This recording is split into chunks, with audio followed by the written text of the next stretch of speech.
Good evening. Coming up on Chat Television, there's a new way for you to find out what's going on in around our city, and the King and Queen are in Canada. Chat News starts right now. From Medicine Hat, this is the Chat Evening News with Dan Reynish. Good evening and welcome. Thank you for watching. The City of Medicine Hat has a pair of newly enhanced interactive maps. Officials say the aim is to improve clarity for residents to know what's going on around our city. The first map shows all approved capital projects and their costing. The second map is an improved live construction map that shows upgoing and upcoming projects.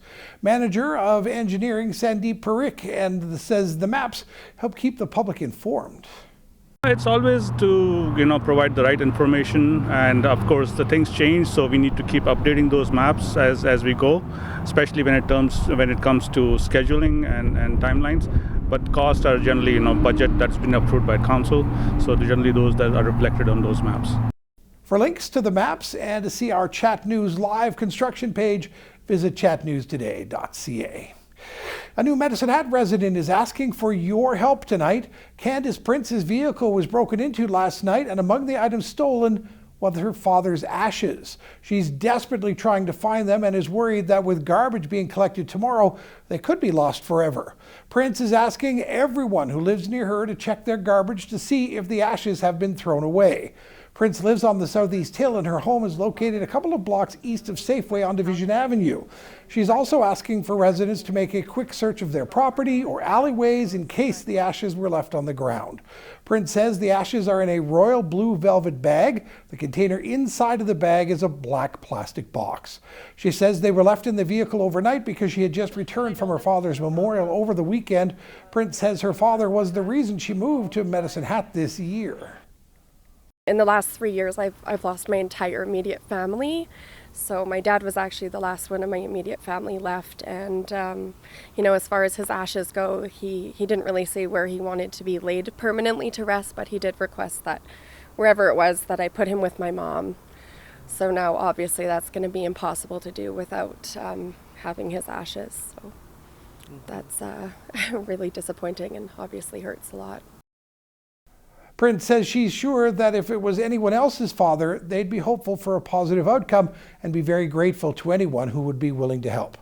To contact Candace Prince, visit chatnewstoday.ca. Well, King Charles and Queen Camilla are in Canada tonight. After arriving in Ottawa, they met with community members at Lansdowne Park. The King and Queen then headed to Rideau Hall to meet with Prime Minister Mark Carney and Governor General Mary Simon. Carney has asked the King to read the speech from the throne tomorrow, which outlines the government's priorities for the legislative session, which got underway this morning for the first time in nearly 6 months. Tomorrow's event will mark the first time Canada's head of state has opened Parliament since Queen Elizabeth II did so in 1977. King Charles will not publicly weigh in on President Trump's threats to Canada, but as Mackenzie Gray reports, his presence sends a strong message. A Canadian ovation that the royals have become accustomed to. Charles' 20th visit to Canada saw hundreds welcoming him to Ottawa, but it's his first as the King of Canada. And what's more Canadian than a road hockey game? Charles dropping the ceremonial puck alongside former Ottawa Senator Chris Phillips and Desiree Scott, a member of the women's national soccer team. Excitement from the kids who showcased our national pastime, which also gave them a unique excuse. I was excited when I realized I was going to skip school for the King. I was actually really excited. Queen Camilla joining the King while touring a local farmer's market, including the Syrian bakery. Falafel and other treats made in Ottawa since 2016 when the Altoui family came to Canada as refugees. A great day today for me, yes. I'm so happy. We have little stress. I don't know why, but I'm okay with my family here. The Royals' 24-hour whirlwind trip comes at the request of the Prime Minister, who invited the King to deliver the throne speech, attempting to use the head of state to push back against U.S. President Donald Trump's sovereignty threats. This is just so crucial that he projects to the world that Canada is strong, resilient, and free. A sentiment shared by this monarchist from Maryland who traveled up from the U.S. I'm a huge fan of Canada and very offended as an American by what the President of the United States has been saying about this wonderful country. So excited. Beyond excited. Seen the King before? No. 68 years. This is my big moment. Other visitors going all out to try and catch the King's attention. At this moment in time, it's really important. Our sovereignty is important, and our ties with Britain are important. Charles ending the day planting a tree at Rideau Hall before heading inside for an audience with the Prime Minister. That meeting opportunity to discuss the symbolism and substance of Tuesday's throne speech and if the King will reference Donald Trump's sovereignty threats. The Medicine Hat Speedway raced into a new season this weekend under its newly appointed leadership. Partnerships are at an all-time high for the Speedway, which it says will fuel enhancements for the fan and driver experience. With drivers from across the province, the Speedway says this will be the biggest and most dynamic season it's seen yet. Jake Sturkenberg brings us the details. Under the direction of a new executive board, the Medicine Hat Speedway is thrilled to have kicked off a new season. Newly elected president of the Speedway, Les Nygum, says new leadership is very go-forward minded and committed to growing the club and is grateful for the support the track has received. We brought on a lot of new partners this year and such a blessing to keep a track going. The Speedway's new vice president, Trevor Nygum, says it's rare to see as much variety as the track offers in its lineups, even including mini cups that feature miniature cars that kids compete in. We're trying our best, our very best to please everybody. We got some people from Grand Prairie come down all the way there for their little kids to race, so they're enjoying it. Sean Umscheid, known to many as the What No Way guy, is an internet personality who has built up a following of almost 3 million. Traveling from Vulcan, Alberta, a couple of hours away, he says Medicine Hat has the closest speedway.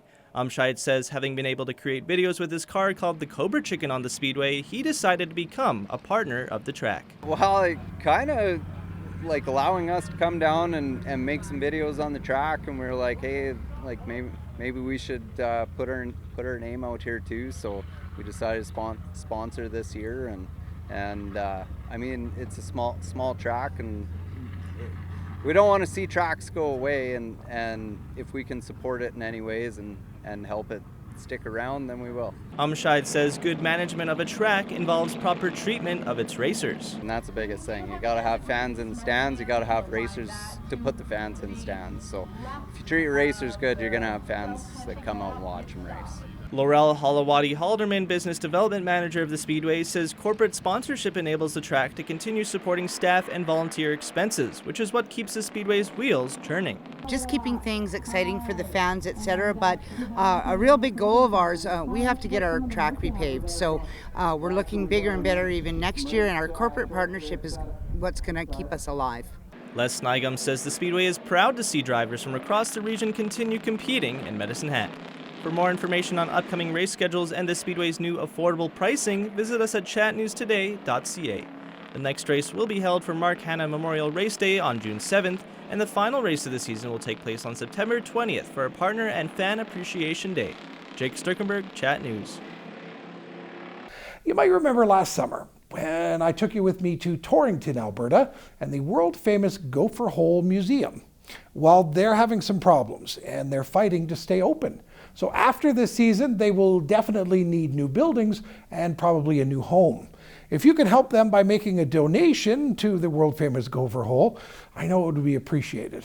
I'll put the link to donate online at chatnewstoday.ca, but for right now, let's go traveling to visit the world-famous Gopher Hole Museum to see what could be lost if it isn't saved.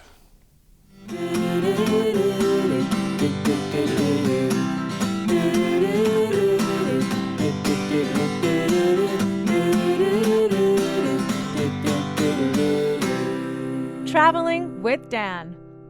This week's destination meets two of my requirements to visit a small community. It has a large roadside statue and a museum. Welcome to Torrington, Alberta, located about 3 hours and 20 minutes northwest of Medicine Hat. It's an hour and 12 minutes northeast of Calgary. And you're welcomed into the town by Gopher mascot Clem T. Gopher. The Gopher Hole Museum has been visited by people around the world, and it has earned its title of World Famous Gopher Hole Museum. Approximately 150 people visit this place a day, journeying across the province, the country, and even oceans to Alberta to stand in shock, wonder, and possibly have even some confusion at exactly what it is they're seeing. Get ready to witness a world of tourists and taxidermy. The museum structure is actually a 100-year-old historic schoolhouse, so there's a third reason for me to stop by this community, to see an interesting old building. And I cannot wait to see what is inside this building. Torrington once had a school, 3 restaurants, 3 general stores, gas stations, grain elevators, an arcade, even a comic book store, all markers of a thriving village. However, these days, the census has the population at less than 200 people, and gophers are the town's business now. So let's head inside and look at a few of them as they exist in Torrington. All right, when you step inside the world-famous Gopher Hole Museum in Torrington, the first thing you see is the gift shop. Staffed by a lovely woman, there was actually a few people in the museum when I arrived, so I had to wait a few minutes. But then it was my turn to go inside. And what you see are dioramas with gophers posed in different ways in them. And they were all awesome. All right, here's hunting season. Yeah. And the Torrington Welcome Tourists one. You see the gopher statue is in that one? Here's a gopher waiting for a train. And this one is called Moonlight Romance. And yes, truth be told, they're not actually gophers, but Richardson ground squirrels. However, people across the prairies call them prairie dogs or gophers. Gaynor the gopher is actually a Richardson ground squirrel, so all is good. They're gophers, right? And as the tour guide told us, the designs of the dioramas are actually an amazing way to see the history of the small town as it lives on. Most of what you see in the dioramas are based on things that actually happened in the town at one point or another. Like, for instance, wondering if he hit the rock, which is the caption in the gopher that's curling. And the people from the town managed to live on through the displays. Just like this one in the old arena. Some of the gophers have even been designed to resemble people who worked at each local business. No, that's not a gopher design, that's just me. The gophers continue to work as a snapshot of a town still there, but one that's changed. There's even a few displays that are a little bit bigger. They're located in the middle of the room. As for where the gophers come from, well, they come from where you think they come from. They come from the locals and people in the surrounding area. Then they're fixed up and posed. Our tour guide even told us that a hawk dropped one to the doorstep of the museum on occasion, if you can believe that. There's so much detail in each and every diorama, and the clothes are mostly old Barbie clothes that have been donated over the years. Here's 2 of my favorites. I love the library, complete with books, and the old time music jamboree. Saturday night, and we're in the spot to be. Originally, the Gopher Museum only had 13 displays and was planned to last for only 5 years. 28 years later, there are still visitors coming from around the world dropping a pin on this map in the museum to mark how far they've traveled. There was already one in Medicine Hat, but I put another one there. All in all, a tremendous place to visit. And on the day that I was there, it was packed. And as one group would leave, more cars would drive up, and all amazing to see. Oh, and there aren't just gophers to see in the world-famous Gopher Hole Museum. The town has fully embraced gophers at large, even painting each of their fire hydrants as a different gopher character. Now, you could ask for a scavenger hunt map at the museum to find them all. Here's Junior. The fire hydrant outside the church is wearing her Sunday best. And this guy looks like a homer, just looks like a homer. You know, I had another destination that I was originally planning to visit this weekend, but the minute I heard about the gophers, I just had to go and see them. And I'm glad I did. It's a one-of-a-kind place that can only be found in small-town Alberta.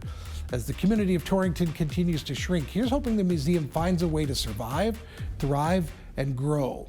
And to everyone who works in the world-famous Gopher Hole Museum, who has worked there, who continues creating it and keep it alive, I say thank you.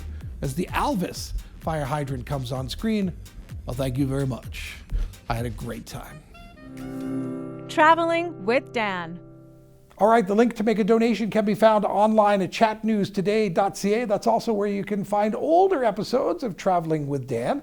Time for us to take a quick break here on Chat News. We'll be right back with the AccuWeather forecast for you following these messages.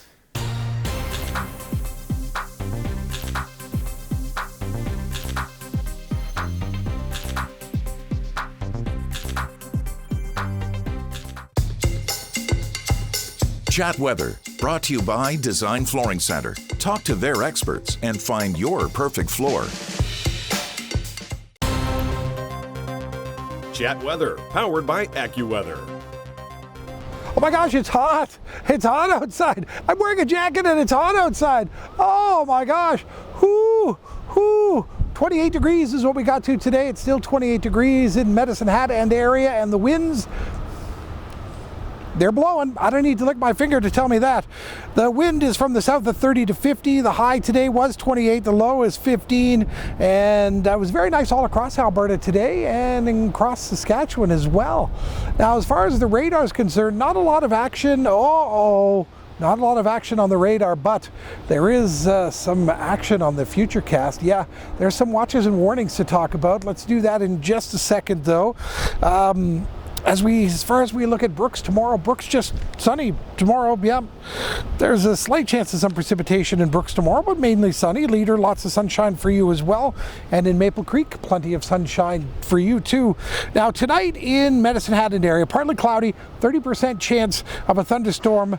And that is why right now Brooks, Lethbridge, Calgary, most of central and southwestern Alberta, the places closest to Saskatchewan, do not have the watches and warnings in place right now, but there are severe thunderstorm watches and warnings in place in all of those areas.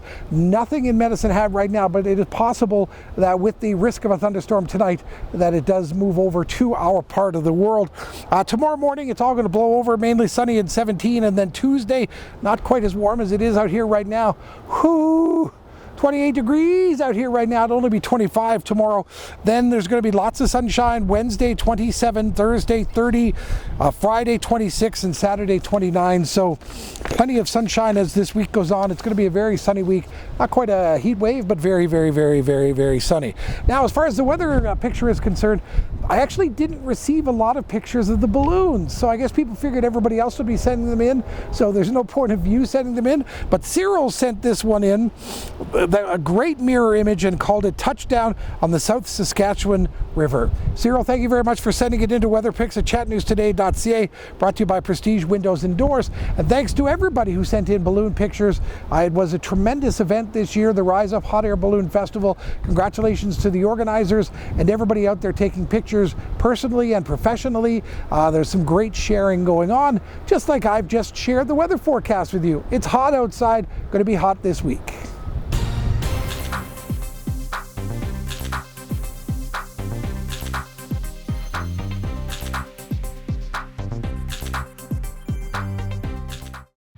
Chat Sports is brought to you by Windsor Plywood, Canadian owned and operated. From renovations to new builds, they have you covered.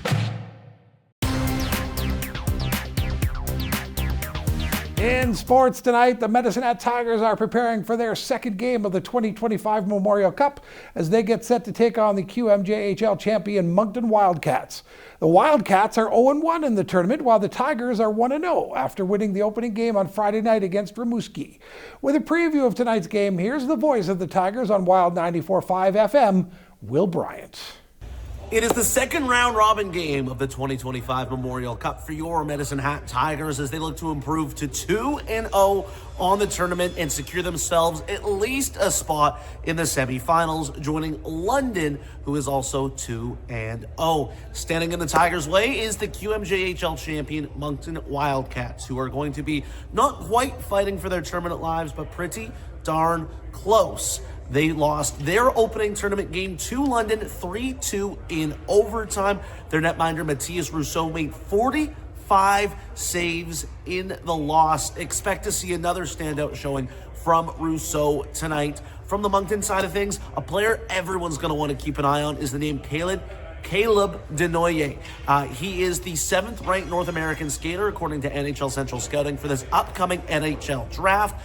He led Moncton in scoring in the regular season, led them in scoring in the postseason, and expect Caleb Denoye to play a big part tonight for Moncton, and in turn, look for the Tigers to slow him down. From the Medicine Hat side of things, what do they want to change from their opening game of the tournament? Well, the penalty kill is going to be a big area of focus tonight for Medicine Hat. They allowed 4 goals in the opening game of the tournament to Rimouski. 3 came on the penalty kill, with another coming right after a penalty had expired. So 5-on-5, the Tigers were easily the best team on the ice Friday. However, that's not the way that the games are played. So now that they've seen a couple of the games played and officiated this past week, and they have a little bit of a better understanding as to what they can and what they cannot get away with out here on the ice. Moncton is a tall task in what is being called a battle of the mustaches. You look at Moncton's head coach Gardner and the Tigers head coach Willie Desjardins. It's going to be a battle of the mustaches, but more importantly, a battle of 2 champions out there on the ice. It is going to be a fantastic showdown and one you're not going to want to miss. Puck drop here from Rimouski is set for 5 o'clock Mountain Standard Time. You can catch the pregame show live on Wild 94.5 with myself, Will Bryant's on the call, beginning at 4:45. Back to you, Dan. All right, we'll have a great game tonight. Hey, the Brooks Bandits are the champions of the BC Hockey League. A 6-2 win over the Chilliwack Chiefs cemented the Bandits' first ever Fred Page Cup in their first year as members of the BCHL. Bandits forward Parker Lalonde was named the winner of the Jeff Tambellini Trophy as the playoffs' most valuable player.